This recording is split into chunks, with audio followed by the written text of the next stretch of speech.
بسم اللہ الرحمن الرحیم۔ السلام علیکم۔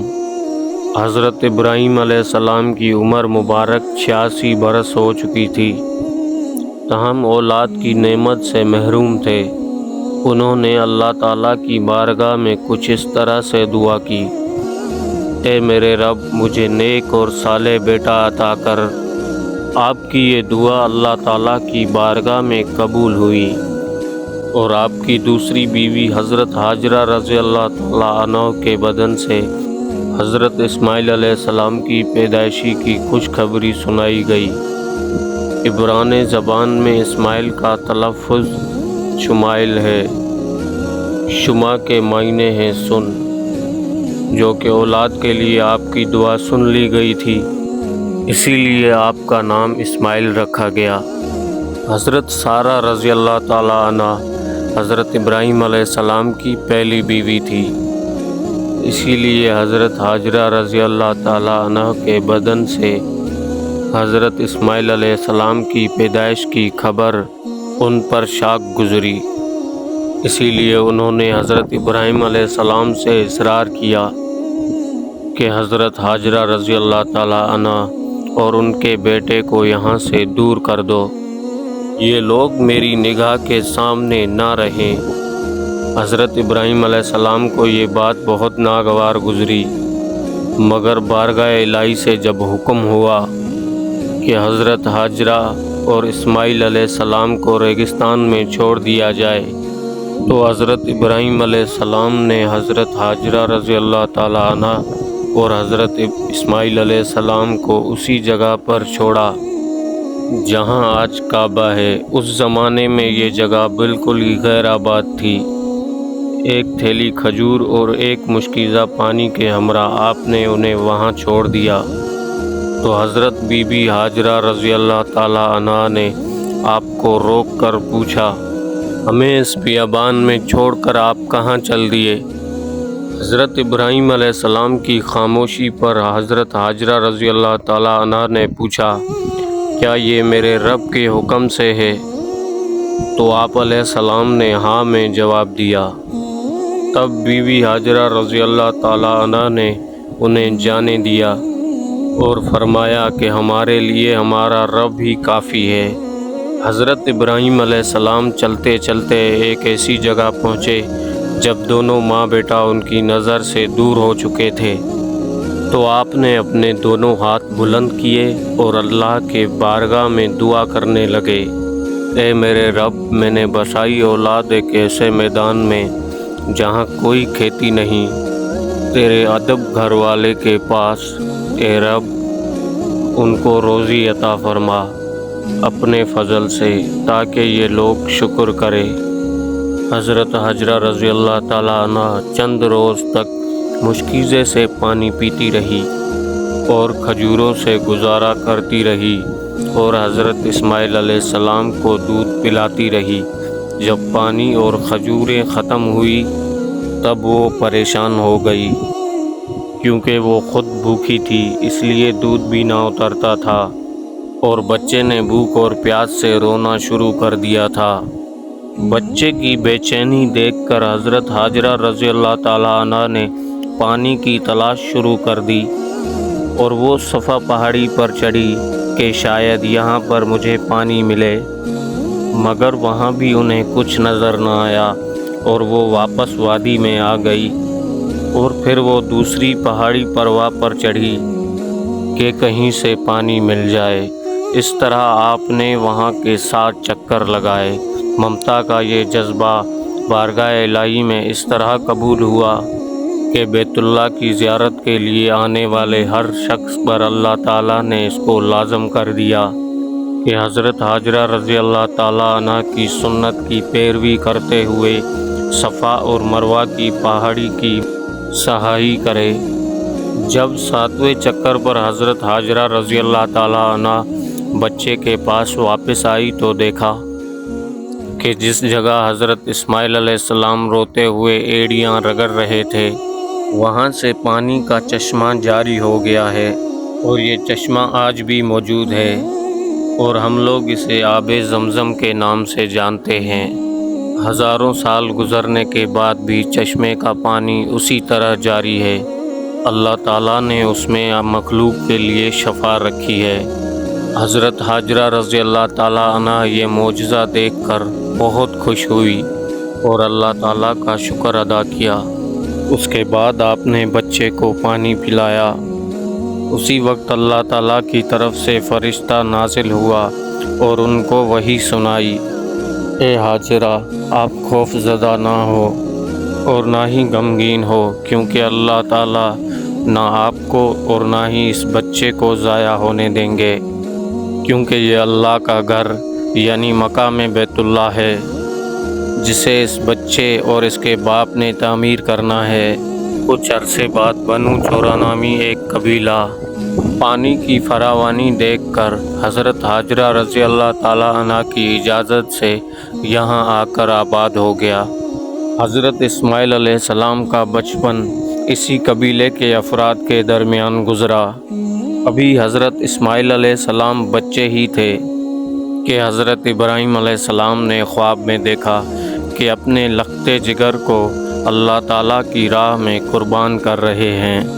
آپ علیہ السلام نے مسلسل 3 راتیں ایک ہی طرح کا خواب دیکھا، لہٰذا آپ کو یہ یقین ہو گیا کہ یہ اللہ کی طرف سے ہے، اور آپ علیہ السلام نے اللہ تعالیٰ کی حکم کی تعمیل کا ارادہ فرمایا اور اپنا تمام خواب اپنے بیٹے کو سنایا۔ پھر حضرت اسماعیل علیہ السلام سے پوچھا، میرے بیٹے، میں تمہیں اپنے خواب کے پیش نظر اللہ تعالیٰ کی راہ میں قربان کرنا چاہتا ہوں، بتا تیری کیا رائے ہے؟ حضرت اسماعیل علیہ السلام نے فرمایا، بابا، آپ اللہ تعالیٰ کے نبی اور اللہ کے برگزیدہ بندوں میں سے ہیں، آپ بے فکر ہو کر اللہ تعالیٰ کے حکم کی تعمیر کریں، انشاءاللہ آپ مجھے انتہائی صبر والا پائیں گے۔ چنانچہ یہ دونوں اللہ کے بندے اللہ کے حکم کے مطابق اپنے گھر سے نکل کھڑے ہوئے۔ روایت میں آتا ہے کہ ابلیس نے انہیں ناکام کرنے کے لیے کئی طریقے اپنائے۔ سب سے پہلے ابلیس حضرت بی بی حاجرہ رضی اللہ تعالیٰ عنہ کے پاس پہنچا اور انہیں بتایا کہ حضرت ابراہیم علیہ السلام اپنے بیٹے کو اللہ تعالیٰ کی راہ میں قربان کرنے چل پڑے ہیں۔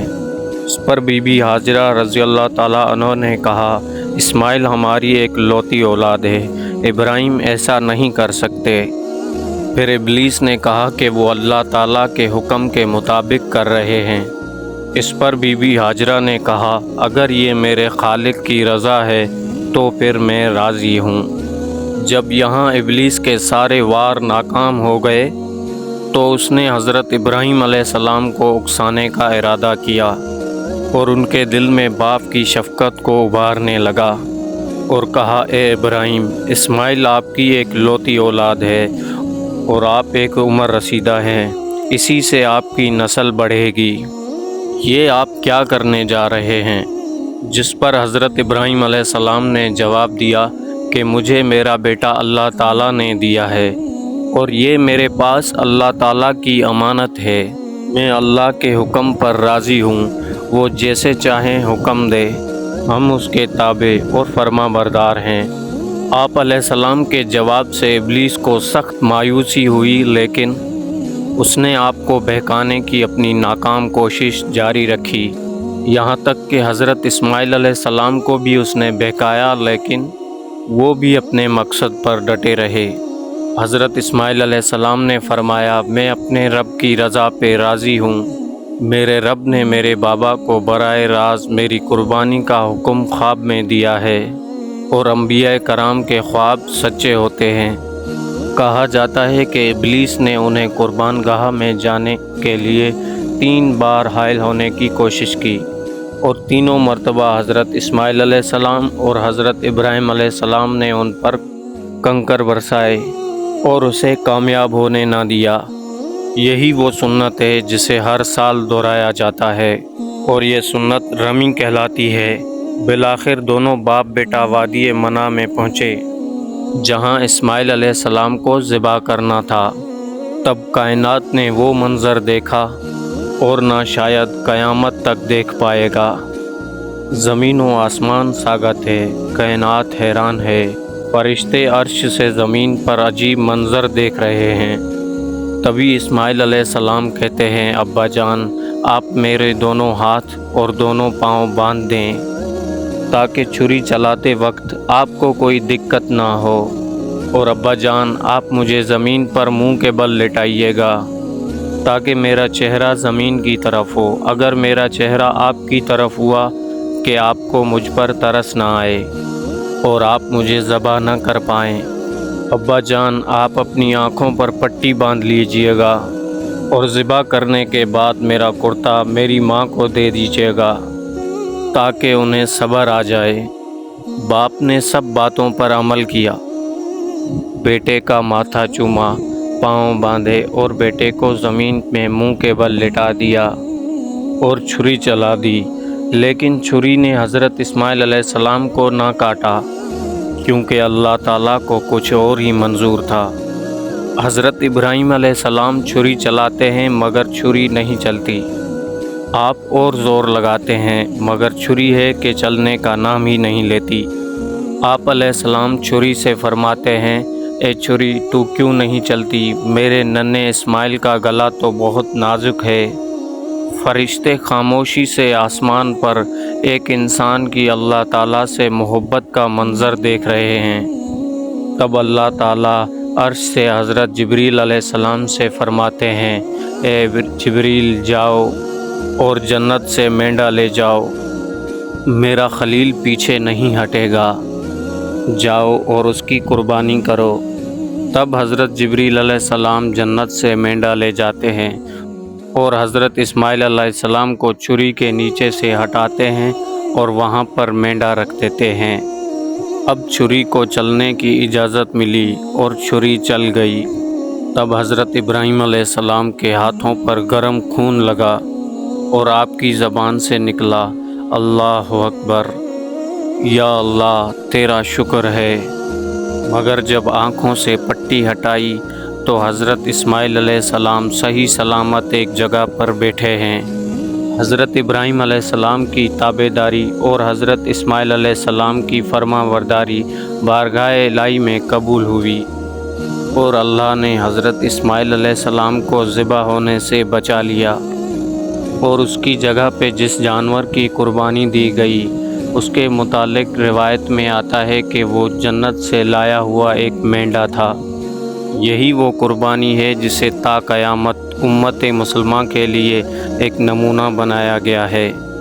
دوستو امید کرتے ہیں آپ کو یہ ویڈیو پسند آئی ہوگی۔ ویڈیو پسند آئے تو لائک اور شیئر کر دیجئے گا، اور ایسی اسلامک ویڈیو دیکھنے کے لیے ہمارے اس چینل کو سبسکرائب کر کے ساتھ ہی دیے گئے بیل کے آئیکن کو بھی دبا دیجئے گا تاکہ آنے والی ویڈیو سب سے پہلے آپ تک پہنچے۔ چلیے دوستو، اگر زندگی نے ساتھ دیا تو ایک نئی ویڈیو کے ساتھ آپ کی خدمت میں حاضر ہوں گے۔ تب تک کے لیے السلام علیکم، اللہ حافظ۔